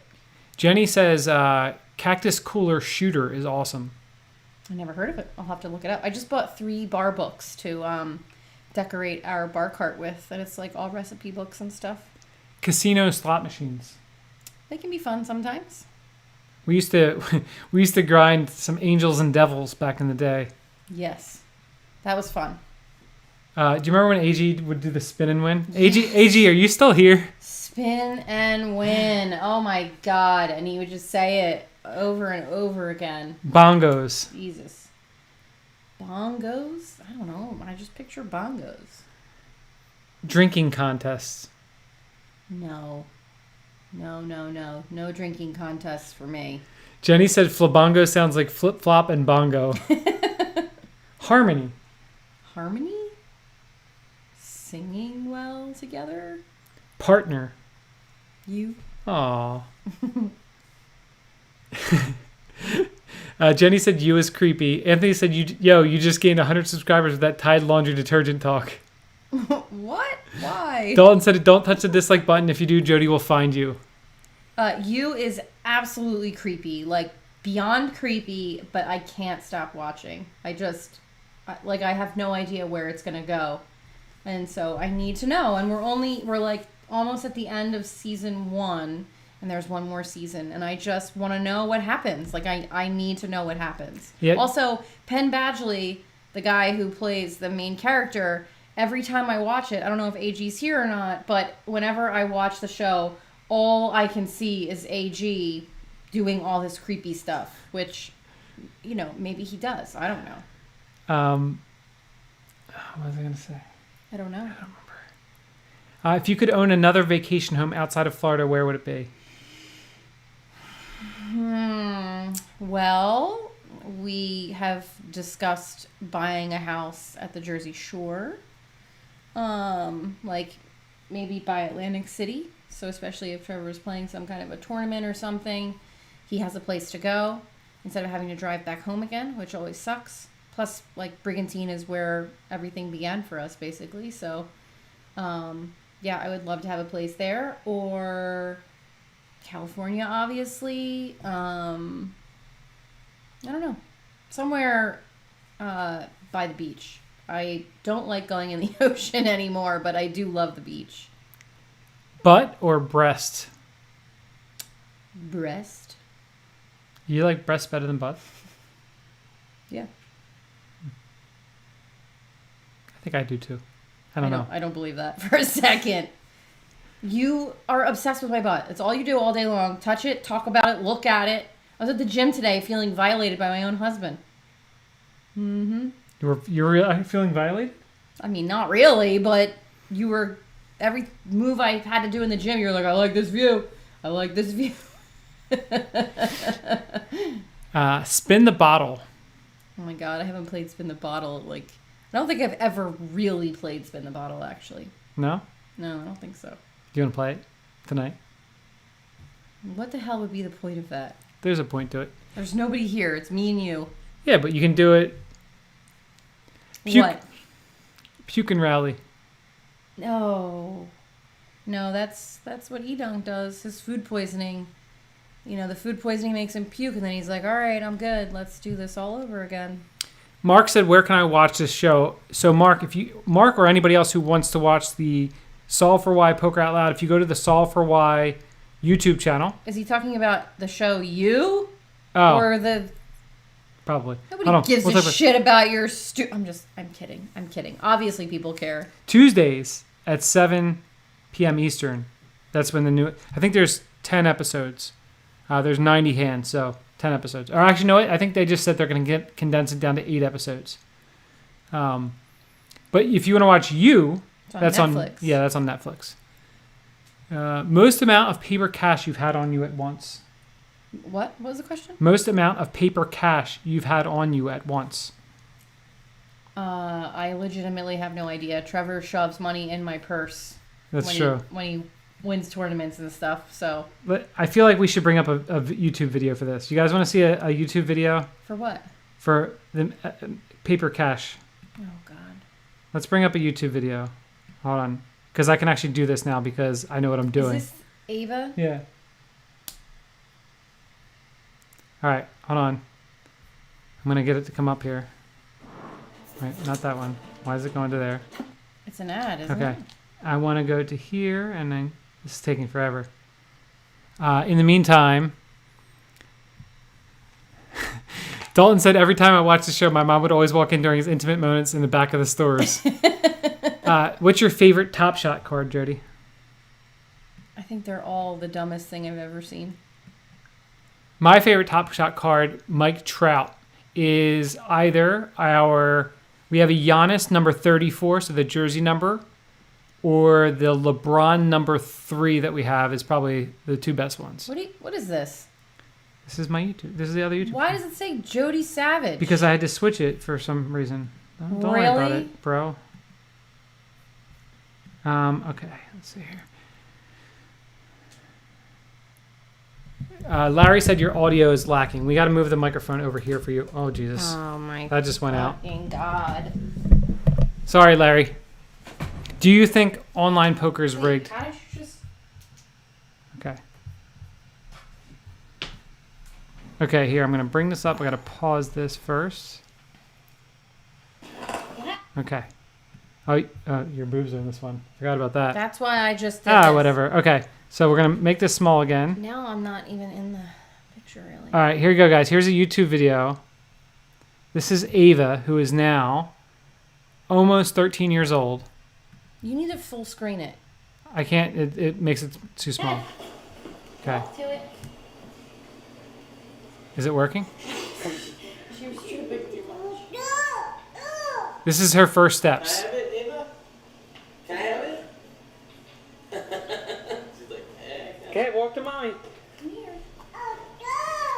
Yeah, come here. Come here, Eva. Eva's the last thing I'll $5 grand for like 30 years of your life. Come here, Ava. Hey, but you just threw $20,000 on the ground. Like it was nothing. Come here. Come here. Come here.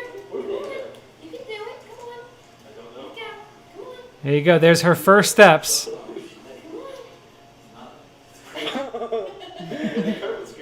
Yeah. All right, we'll take your boobs out. Good job, Ava. There we go.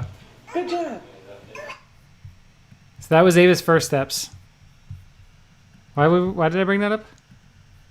Oh, 'cause cash. we're talking about cash. How yeah. much cash? So I had just chopped a tournament for a $500 tournament for $65,000, You have and this right in your face. yeah, well, because I needed to bring it over so they could hear you. They I were know, saying but your it's- audio was lacking. Mine specifically? Yeah, yours specifically was lacking. Should I yell? Is that better? Whoa! You see what you just did to the screen there? There we go. Okay. Let's go back up here again. Okay. Oh, do you think online poker is rigged? Do I? Yeah. No, not in the regulated stuff, I guess. That's what you tell me, so that's what I go by. Aaron, what's going on, Aaron? He said ambiguous. It makes me think of the ambiguously gay duo from SNL. Anthony said body parts always elicit a juicy convo from you two, but on the topic of fruit juice brands, there's something left to be desired. Listen, I drink, first of all, I don't drink juice because it's just a sugar bomb. And secondly, if I buy juice, I buy organic brands. I don't buy Ocean Spray or freaking, what was the other one? Welch's. F that. When I was younger, I used to love Welch's grape juice. I don't know why I loved grape juice so much, but I did. Welch's grape juice was the best thing ever. And I definitely used to be a big White Cran Ocean Spray person. But not anymore. I don't drink that shit anymore. What's your best 90s memory? Oh my God. I have no idea. No, 90s? I don't know. I was how old was I? 7 to 16. I don't know. Not much fun shit going on for me from 7 to 16. If you want to hear more about Jody's childhood trauma, tune in to the Raisin Nuts podcast every week, Wednesdays, 5 a.m. Eastern. You can hear what happened to Jody in the 90s and why we're still trying to work through all those issues. I mean, at 16, I had my first boyfriend, so maybe that he was very nice. What? I mean, between 7 and 16, he was a nice guy. You've met him, you've talked to him, so knock it off. Ian said, "Did you just bro your wife?" That's right. He bros me all day long. What's going on, Rick? How's it going? All day long. He said Letter Kenny. Do you know what that is? Not a clue. Letter Kenny. What is that? It makes me think of South Park, just for Kenny. Apparently it's a sitcom. Oh, I never saw it. Never heard of it. It's on Hulu, apparently. We don't have Hulu. Yeah. What's up, Brady? How's it going, buddy? Hopefully you're doing well. Hi, Brady. Where are we at? Am I not supposed to be looking? No, you can look. Okay. Maddie said that would make me take my first steps. Daniel said, has it become obvious that this is not a software Y production? That is true. Yeah, Ian, so that was after big tournament. So it was a Borgata, I think it was a Borgata poker open, $500 tournament and 65K I got. Online is not rigged. Daniel said you would have gained 386 viewers if you kept up the gratuitous boob shot. And there was more too. I hate that video. Sorry. Ben, thank you for the $2, buddy. He said, how much money should I take off of Rampage and Johnnie Vibes tonight? Take all of it, Ben. All of it. Dalton thinks grape juice is better than apple juice. What do you think? When I was younger, I thought that. And then when I was like 21 and I lived with my best friend at the time, we always had apple juice. But I prefer unfiltered apple juice over filtered apple juice. But again, I don't drink it. So Anthony said there's Welch's grape juice in his cart every week. No, he said Welch's grape juice in his cart. Sure. Lisa loves a splash of cranberry in her champagne. That actually sounds really good. I bet white cran in your champagne would be really delicious. Is dude a gender neutral term? I don't know. I genuinely have no idea.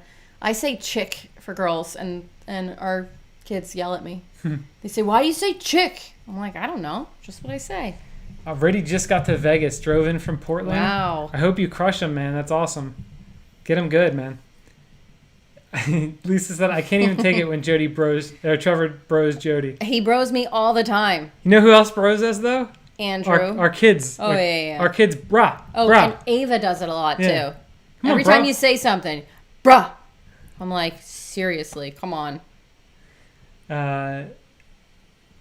Ryan said online poker rigged was troll question. People don't understand when you play 3x hands per hour, bad beats happen. Yeah, it's just a different game. You're gonna have way more big pots. I'm gonna put this down now. You're gonna have way more big pots. You're gonna have way more all-ins.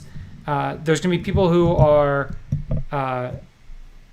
who don't mind just getting it in and they don't worry about looking stupid like they would when they're playing live. I wish PA would join forces with New Jersey and Vegas, bigger player pools, and Michigan now too, with Stars at least. I think it's probably going to happen pretty soon. But you don't want it to, right? I'm indifferent. Oh, you were not always. I don't really want it to, but at this point, it doesn't really matter. Here's what Daniel learned this week on the podcast. Jody and Trevor are great, loving parents because if I ever told my parents my room was too small, multiple back and front hands to the head would have ensued. I don't think there's anything that pisses me off more than this kind of stuff from our kids. Listen, if you're a parent, you have to teach your kids. It's gratitude, not attitude. Oh my God.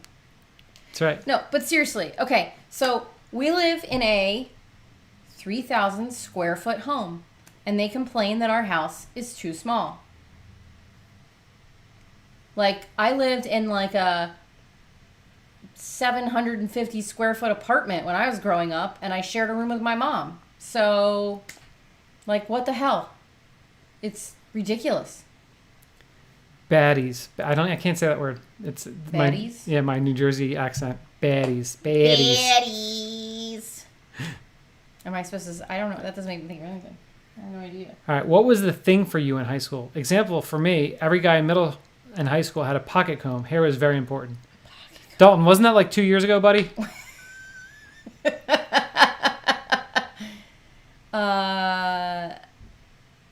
I don't know. Flares. I wear flare jeans. They're coming back in style now. Little known fact here. I had an afro my senior year of high school. I was paying homage to my dad, who also went to the same high school as me in the 70s and had a very large Bozo the Clown-like afro. He said 3, thank you. And so I had an afro. I decided for my senior year I wasn't going to cut my hair at all. And the way my hair grows, you can see my hair is actually getting pretty long right now. My hair grows out like this. Puff. It just puffs out. Doesn't get long, just puffs. So I had a little bit of a afro puff. And then when it came to senior prom, I decided that because my hair was so long, and I had my friend Diana said this would be a good idea, that I was going to put cornrows in my hair for prom. So she did it. She cornrowed my hair. She put a few extensions in because some of the parts were not long enough to do so. and I wore cornrows to prom senior year. Not because I thought I was a gangster, not because I thought I was hood, just because I thought it was cool. I'm sure a lot of people saw me and thought, like, what the fuck is this kid doing? But I thought it was awesome. Jody is a weather girl. You think you could be a weather girl? No. No. Did I miss something up here? No, I didn't. Well, all right. he said he wants to tell a joke. Okay. Sure, Maddie, tell us a joke, as long as it's not going to offend anybody. Yes, please. No offensive jokes. Lisa said, Jody, have them clean the house, and then maybe they won't think it's small. We do that. They do have to clean certain things, but I think I need to have them clean more or something because, Jesus. All right. It takes Cam like 4 days to clean her bedroom. That's the funniest thing. Pocket comb sounds very greased, Daniel said. Mike Fritz, what's going on? He wants to show the yearbook of the afro. Oh, God. I don't have the yearbook, but I might have... Oh, God. I might have a picture of the cornrows on the... Do you know that this June, it will be 20 years since we graduated high school? Wow, that's pretty rough. I don't know if I can get it right now. Let me see. Oh, look, DJF's here. He forgot it was Thursday. DGF, this has been a very special stream. I can't get into that right now. Remind me next week. What are you trying to look up? Picture of the afro or the cornrows. So, pocket comb sounds very greasy. I said that already, I think. Brian said, I grew up in a trailer and it's all it's cracked up to be. Kids these days don't appreciate the things they have. That's very true. All right, Ryan said, curious on reasons for not wanting online to join. Cash, negative results being more unknown player tendencies. MTT.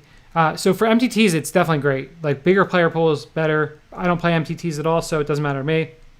But for cash, the negative for me is that a lot of the action that I get now is shorthanded and heads up, and I like that much better. So I'd rather have 2 heads up or 3-handed games than 4 6-handed games. Just my personal preference. Additionally, in small player pools like the ones that we have, it's better. It might not be better long term if it's not sustainable, but so far it's been good. But it's better to have less good players, obviously.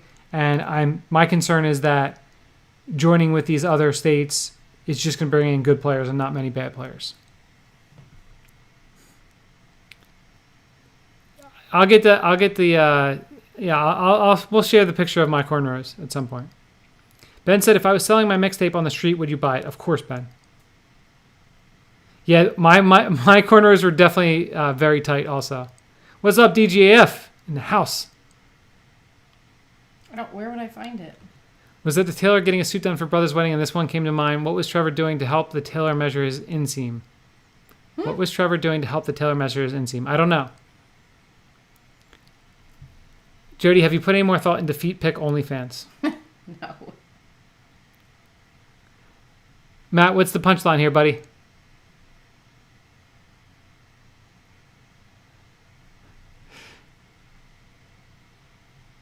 I don't know. I did have cornrows, so I just told the story, DJF. In my senior year of high school, I wanted to pay homage to my dad, who went to the same high school as me in the 70s, and he had a Bozo the Clown afro. So I wanted to do the same thing my senior year, so I pledged not to cut my hair at all. And it grew out quite a bit, and then for prom, I put cornrows in it. I don't know. It's on there somewhere. Here, you want to talk to them? Here. I'll... No. About what? Where are we? DGF's talking about how he likes to fold. 2 weeks till Elvis? What? Elvis, that's Anthony's baby. Oh my God. I'm sorry, I can't keep track of everybody's babies and stuff. I'm losing my mind over here. You can't keep track of Elvis? No, because he says Elvis and I think of like Elvis. Well, this is the Elvis. Is hitting the perfect golf shot orgasmic? No. I was happy, but I wouldn't call it orgasmic. I mean... What? That was my question for you. What? That was my question for you on the podcast. Yeah, no, it's not. All right, what? I don't think you're gonna find it. I'm gonna find it. I know it's in here. All right, I'll look. You talk. Why? Because. Okay, let's see. Where are we at here? This is Trevor as a girl, and he looks just like his sister. Oh my god, that's creepy. It looks identical to his sister. Wait, did I miss the punchline? Where's the punchline at? God damn it, I ruined your joke. Sorry, Maddie. Let me see.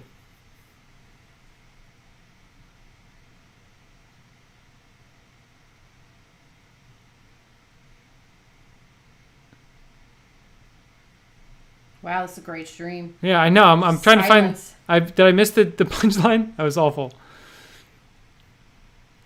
Top 3 comedy movies of all time. Gad, you start, Daniel Kim. Ben said, true story. My mom was Bozo the Clown, Bob Bell neighbor in Deerfield, Illinois, and got to lead the parade once on TV. That was not me in drag. It was one of those things where you can. Oh, I get it. It was like a filter, a Snapchat filter that makes you a girl. And when I did it, he looked identical to his sister, and so I sent it to my brother-in-law, his sister's husband, and he's forever scarred. Okay, so here's the joke, Jody. Ready? Okay, I'm ready. What was Trevor doing to help the tailor measure his inseam? What? Raising the nuts. That's great, Maddie. Sorry, I totally missed it because I just saw you tag me. That was so great. That was really good. DGF said new live stream time cuts into old man nap time. Oh, come on. You really didn't find it yet? No, I did not. Daniel says top 3 comedies of all time: Coming to America, Grown Ups, and Couples Retreat. Do we see Couples Retreat? I feel like we... I think we did. Yeah. 4th would be Girls Trip. Oh, yeah. Grown Ups was really good, too. Anchorman.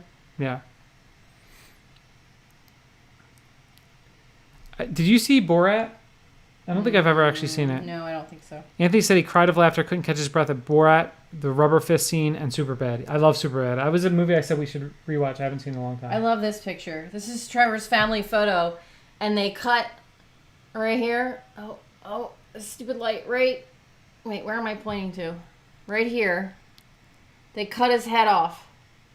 Can you see that? In his family portrait, they cut his Get to the. head off. They don't want to see my head. They want to see the. They want to see the cornrows.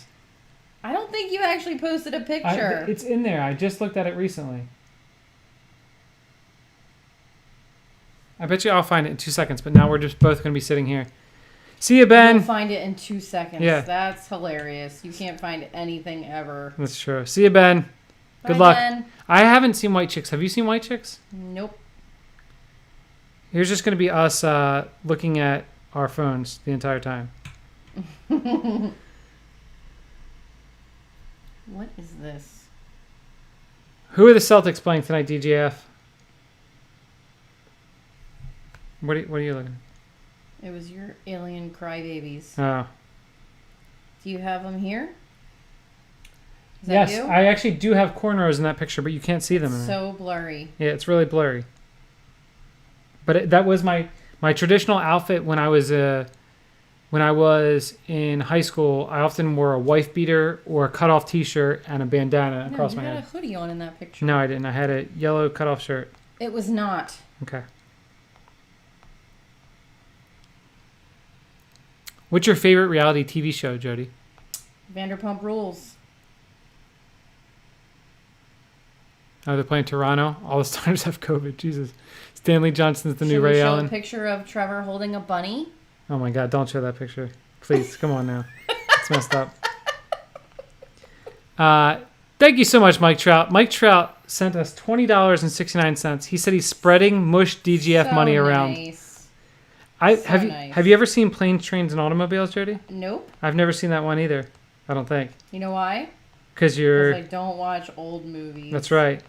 But here's a funny picture actually. You guys might appreciate this one. So this is. You gotta turn your backlight down probably a little bit. Backlight down? Okay. And then you gotta position it so the ring light isn't. Okay. Wow, that's really hard. Can you see that? Oh my, what? Can we get rid of the ring light? There we go. Okay. It says, there's me. I randomly got a picture taken of me with my my hat off. And it says, credit card roulette at WSOP 2010. 6 weeks to go and you're already 5K in the hole. And this was because I lost every single credit card roulette that we did for years. Daniel wants you to show the bunny pic. I'm well past it now. Hold on. How is it possible that Mike Trout could be that good at neutral EV bets? I don't get it. Or is Mike Trout that good, or are you that bad, DGF? That's the question. Who's this guy? Are the Sixers the truth? I think the Sixers are the truth. I'm like, what exactly are you wearing here? That was a shirt that you got for me. No, the whole outfit. Yeah, You're wearing plaid listen, shorts. You dressed me, Jody. I never dressed myself. I dressed you in that outfit. You did. No, I sure didn't. You did. Nope. Okay.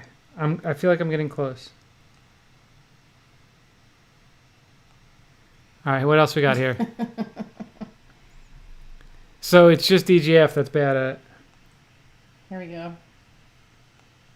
Here's Trevor's Halloween costume. He's gotta go this way. He's Oscar the Grouch. You see that? I'm gonna find the cornrows. All right, here we go. All right, here's the afro, and it's blonde. Okay, let's see. It's gonna be really hard to show. Okay, there. See the white. Right. This guy, right there. And yes, if you guys are wondering, yes, that is an O-Town concert T-shirt that I'm wearing. Can you guys see that? This way. Look at that. Look at that hair. Dalton said, my wife told me to stop impersonating a flamingo. I had to put my foot down. I read that to you the other day and I was cracking up, remember? All right, I give up. Thanks, Mark. He said, nice hoodie, by the way, and they do not ship to Thailand at the moment. Is that true, Mike Trout? Is Thailand? I think that was one of the ones that he said all the time. I don't think Thailand was on the list. Here's a... Oh, I can't show that picture. What? What picture?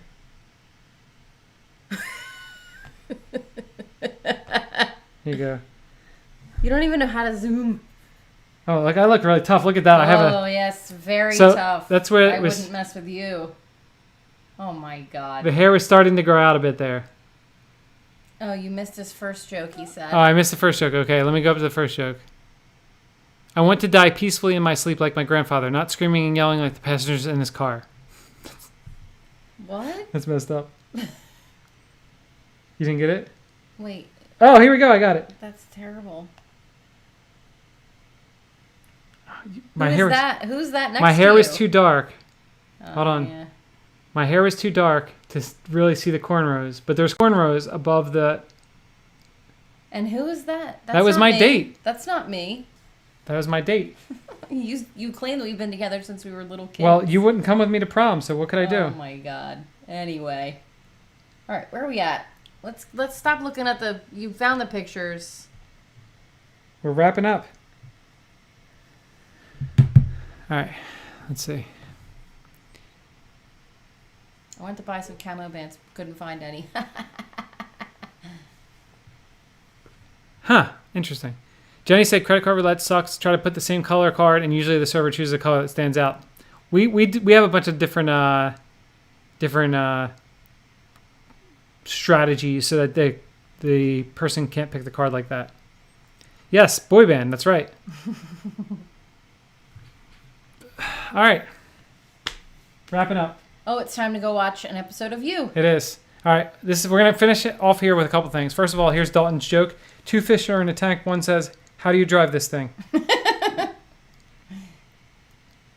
Yeah. So, Mark, it seems like you should be able to get delivery in Thailand, but I don't know. All right, so let's finish up by saying these things. First of all, I'll be back again next Thursday at 7:30 again to do the Solve for Why episode 2 live stream before this live stream. Bye, Lisa. So 7:30 next week again. So we'll be on for 2 hours again. Secondly, if you would like to go listen to our podcast, search for Raising the Nuts on any podcast platform. It comes out every Wednesday morning at 5 a.m. 83 episodes in so far. Third, go to pokerrags.us if you'd like to purchase any Raising the Nuts merchandise or any other awesome poker merchandise like Check Raise Charles or the straddle shirt that I was wearing in the episode of Poker Out Loud. And the second episode of Poker Out Loud, if you want to watch it before the live stream, will be on Tuesday at 7 on the Solve for Why channel. And I think that's about it. The Sixers are the truth, Anthony. And when are we coming west? I don't know. Hopefully sometime soon. Is that it? I feel like wait, why did he say Jody TT? I don't know. What the hell does that mean? Jody TT. Yeah, Dalton, 7:30 next week that's when I started this live stream with the Solve for Why stuff. So, good night, Mark. Have a good day. Good day to you, actually, not good night, because you're just starting your day out. And is there anything else you want to say? Okay, we're gonna go watch you. Yay! See you guys. Bye.